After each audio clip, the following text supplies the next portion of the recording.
Excuses बहुत है कि दावा नहीं करने के लिए ये हम कर रहे हैं, वो हम कर रहे हैं, ऐसा कर रहे हैं, वैसा कर रहे हैं, अपने इखलाक से दावत दे रहे हैं, और वो सब एक्सक्यूजेस है सिर्फ दावा नहीं करने के लिए।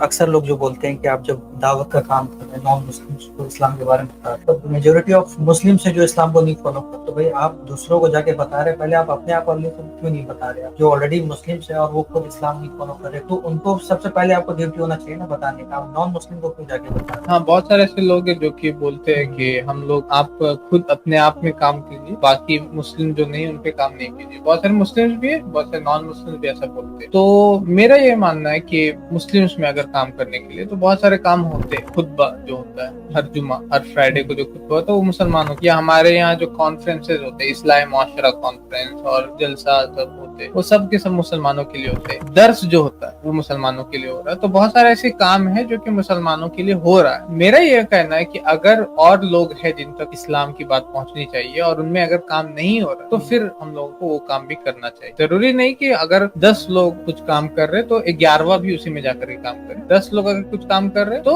एक शख्स अगर दूसरे की तरफ भी कर रहा है, और मेरे हिसाब से अगर जितना टारगेट ऑडियंस है, जितना आपके पास, उस हिसाब से काम होना। अगर आपका टारगेट ऑडियंस 100 है तो उस हिसाब से काम, अगर टारगेट ऑडियंस 500 है तो उस हिसाब से काम होना। तो उस हिसाब से आप रेशियो लगा लीजिए और कितना किसमें काम होना। और हम लोग को देखना भी चाहिए कि कितना काम हो रहा है, कितना काम मुसलमानों में हो रहा है और कितना काम और लोग। तो ये चीज हम लोग को ध्यान में रखना चाहिए। और एक्सक्यूजेस बहुत है कि दावा नहीं करने के लिए ये हम कर रहे हैं, वो हम कर रहे हैं, ऐसा कर रहे हैं, वैसा कर रहे हैं, अपने इखलाक से दावत दे रहे हैं, और वो सब एक्सक्यूजेस है सिर्फ दावा नहीं करने के लिए। इखलाक अगर सबसे अच्छा था तो नबी सल्लल्लाहु अलैहि वसल्लम, तो अगर उनका इखलाक के बराबर कोई आ नहीं सकता, चाहे कोई भी मुसलमान हो, उनके थोड़े से भी करीब नहीं जा सकता। तो क्या वो सिर्फ अपने इखलाक से दावत दे रहे थे या वो बोल भी रहे थे दावत? तो इसका मतलब साफ है कि अगर वो बोल रहे थे, वो कह रहे थे कुलू ला इलाहा इल्लल्लाह, तो उनके कहो कि अल्लाह एक है और तुम कामयाबी हासिल कर लोगे। तो अगर वो बोल रहे हैं तो जाहिर सी बात है आपको ही बोलना होगा। आपका इखलाक ऐसा नहीं बन जाएगा कि बस देख करके लोग मतलब कि इस्लाम को पूरा समझ। आपको कम से कम बोलना होगा ना कि तौहीद ये है, रिसालत ये है, आखिरत, कम से कम जो बेसिक मैसेज है उसको आपको बताना होगा।